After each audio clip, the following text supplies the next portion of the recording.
देश में एक बार फिर लोकसभा चुनाव की तैयारी शुरू हो गई है। चुनाव भले ही 2024 में होने वाला है, लेकिन अभी से इसकी रणनीति बनने लगी है और बिहार इस मामले में सबसे आगे चल रहा है। क्या पुरुष क्या महिला पॉलिटिशियंस सांसद बनने की तैयारी में हर कोई जुट गए हैं। महिला सशक्तिकरण का दौर चल रहा है। नेशनल लेवल पर हर दल महिलाओं को आगे बढ़ा रहा है और बेशक इसमें बीजेपी सबसे आगे है। ऐसे में आज हम आपको उन 5 राजनीतिक पार्टियों के बारे में बताएंगे जिन्होंने 2019 के लोकसभा चुनाव में सबसे अधिक महिला सांसद दिए हैं और ये भी बताएंगे कि बिहार की राजनीतिक पार्टियां का क्या हाल रहा। जदयू और आरजेडी इस लिस्ट में कहां पर है। बता दें कि 2019 के लोकसभा चुनाव में 78 महिलाएं सांसद बनी। 2019 के लोकसभा चुनाव में महिला सांसद देने वाली राजनीतिक पार्टियों में वाईएसआर कांग्रेस पार्टी 5वें नंबर पर है। 17वीं लोकसभा में सबसे अधिक महिलाएं जीतकर सांसद बनी थी। इसमें वाईएसआर कांग्रेस पार्टी की ओर से 4 महिला सांसदों ने बाजी मारी थी। इस पार्टी की सफलता का स्ट्राइक रेट 100% यानी कि 100% रहा था। यानी वाईएसआर कांग्रेस ने जितनी महिलाओं को टिकट दिया था वे सब के सब जीत गई थी। दरअसल आंध्र प्रदेश में वाईएस रेड्डी काफी पॉपुलर सीएम हुए थे, लेकिन एक विमान हादसे में उनकी मौत हो गई थी। बाद में उन्हीं के नाम पर बेटे जगमोहन रेड्डी ने पार्टी की कमान संभाली। जगमोहन रेड्डी ने अपने पिता के ही नाम पर पार्टी बना ली। उन्होंने आंध्र प्रदेश में 4 महिला उम्मीदवारों को उतारा और सभी को सफलता भी मिली। इनमें से एक उम्मीदवार गोड्डिट्टी माधवी बड़े राजनेता की बेटी है। अन्य महिलाओं में एक वरिष्ठ राजनेता और पूर्व राज्यसभा सांसद वंगा गीता है। वहीं एक महिला सांसद पेशे से डॉक्टर अनकपल्ली सत्यवती है। वाईएसआर कांग्रेस से जीतने वाली सभी 4 में से 3 सांसद अपने दम पर विजयी हुई है। 2019 के लोकसभा चुनाव में सर्वाधिक महिला सांसद देने वाली पार्टियों की लिस्ट में ओडिशा की सत्ताधारी पार्टी बीजेडी 4थे नंबर पर है। बीजेडी यानी बीजू जनता दल के लोकसभा चुनाव में 7 महिलाओं को उतारा था। इनमें से 5 महिलाओं को सफलता मिली थी। बता दें कि ये पार्टी नवीन पटनायक की है और नवीन पटनायक का दबदबा अपने राज्य में जबरदस्त है। उस चुनाव में बीजेडी का स्ट्राइक रेट लगभग 71% रहा था और ये सफलता मिली नवीन पटनायक की वजह से। बता दें कि ओडिशा में कुल 12 सीटें ही हैं, यानी महिलाओं से थोड़ा सा परसेंटेज से ही पुरुष आगे है। इस तरह बीजेडी ने 17वीं लोकसभा चुनाव में 7 पुरुष और 5 महिलाओं को लोकसभा भेजा था। पॉलिटिकल एक्सपर्ट की माने तो ये शायद किसी भी पार्टी के सांसदों में सबसे बेहतरीन लैंगिक संतुलन है। पॉलिटिकल एक्सपर्ट की माने तो देश में नवीन पटनायक जैसे नेताओं की जरूरत है जो कि ये बदलाव ला सके।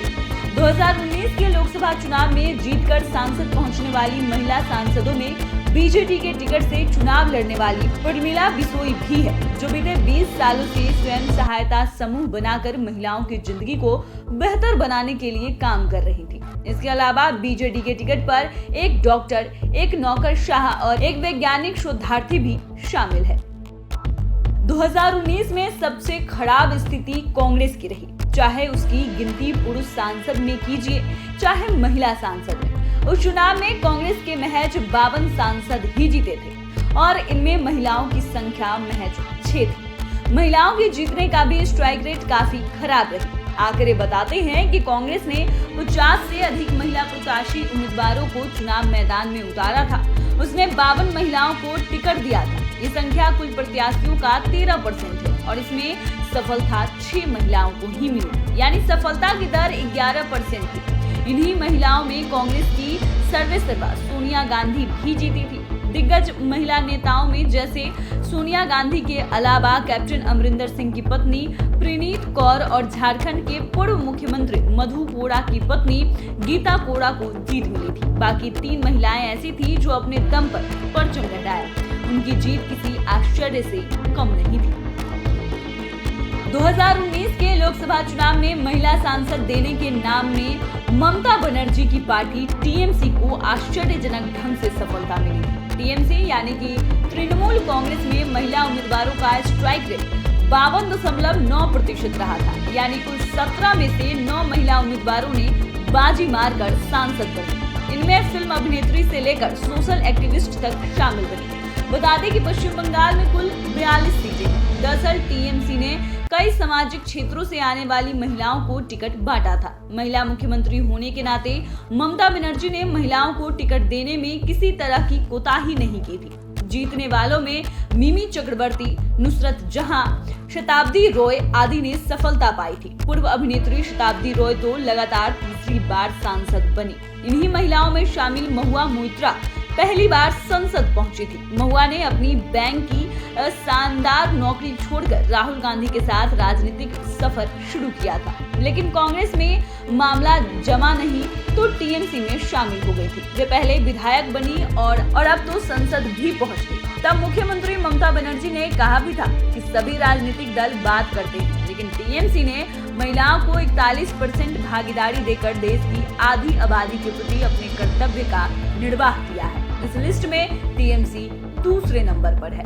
अब बात करते हैं पहले नंबर की। इस लिस्ट में पहले नंबर पर है देश की सबसे बड़ी पार्टी बीजेपी। ये स्थान कभी कांग्रेस की थी, लेकिन अब यहाँ पर बीजेपी पहुँच गई है। देश में लोकसभा चुनाव 2019 में कुल 78 महिलाएं संसद पहुंची थी और इनमें से बीजेपी की 40 महिलाएं शामिल रही। इनमें से सबसे कम वोट लगभग 14,500 वोट से सुल्तानपुर की बीजेपी प्रत्याशी मेनका गांधी थी, तो सबसे अधिक 5,79,177 से वडोदरा से बीजेपी उम्मीदवार रंजनबेन भट्ट ने बाजी मारी। बता दें कि बीजेपी ने देश भर में 54 महिलाओं को टिकट दिया था, जिसमें से 40 ने जीत दर्ज की थी। बीजेपी की महिला उम्मीदवारों का स्ट्राइक रेट 74.1% रहा था। तो आपने जाना उन 5 पार्टियों के बारे में जिनके महिला सांसद ज्यादा है, जबकि 17वीं लोकसभा चुनाव में कुल 724 महिला उम्मीदवार मैदान में थे और उनमें कई बड़े चेहरों को हार का सामना करना पड़ा था। और जहां तक बिहार की बात है, तो बिहार में 40 में से 39 सीटों पर एनडीए का कब्जा हो गया था। इनमें बीजेपी को 17, जदयू को 16 और एलजेपी को 6 सीटें आई थी। हालांकि जदयू अब महागठबंधन में शामिल हो गई है। जदयू से महज 1 सीट पर ही महिला को सफलता मिली थी, जो जनता दल यूनाइटेड की पूर्व विधायक जगमातु देवी की बहू कविता सिंह है। दूसरी ओर लोजपा से बीना देवी को सफलता मिली थी। ये जदयू के एमएलसी दिनेश सिंह की पत्नी है। वहीं ये भी समझ में आ गया कि लालू यादव की पार्टी आरजेडी 2019 में 0 पर आउट हो गई थी। ऐसे में स्वाभाविक है कि महिला सांसदों की संख्या 0 ही रही। तो फिलहाल के लिए इतना ही। अगर आपने अभी तक चैनल को सब्सक्राइब नहीं किया है तो सब्सक्राइब कर ले। फेसबुक पेज को लाइक करना ना भूले। वीडियो देखने के लिए आपका धन्यवाद।